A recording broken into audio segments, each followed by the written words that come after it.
শাশুড়ি মা কি পাঠিয়ে দিলেন দেখলেন? আজকে আজকে দেখেন তো শাশুড়ি মা আমার জন্য কি পাঠিয়েছে। আমাদের জন্য পাঠিয়েছে ডাব এবং নারিকেল। হ্যাঁ, আমরা ডাবটা খেয়েছি, নারিকেলটা খেয়েছি, তো কিছু তো একটু আলাদা কিছু করাই যায়, তাই না?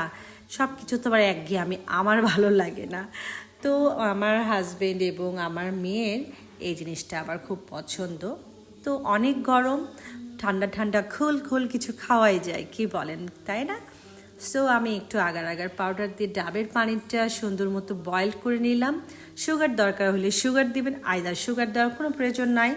আর তারপরে আমরা কোকোনাট দিয়ে একটু ছড়িয়ে ছিটিয়ে নিচ্ছি, যাতে খেতে অনেক মজা লাগে আর একটা আলাদা টেক্সচার থাকবে।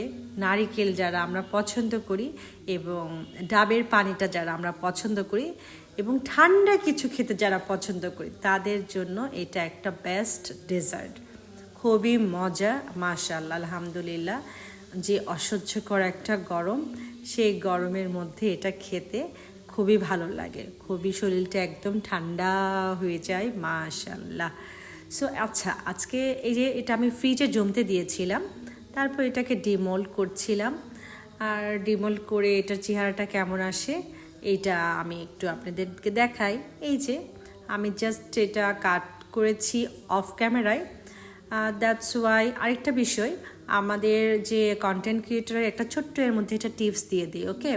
সো আমরা যারা রান্নার ভিডিও করি না র্যান্ডমলি, তারা অবশ্যই চেষ্টা করব আমরা যেন কোনো নাইফ বা বটি, দা, এরকম শার্প জাতীয় কিছু জিনিস আমরা যেন আমাদের ভিডিওতে শো না করি। এই জিনিসটা আমরা অবশ্যই খেয়াল রাখবো।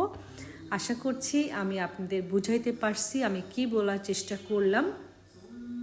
সো আমার ডাবের পুডিংটা কেমন হলো আর আপনাদের কার কার এটা পছন্দ অবশ্যই বলে যাবেন। আল্লাহ হাফেজ।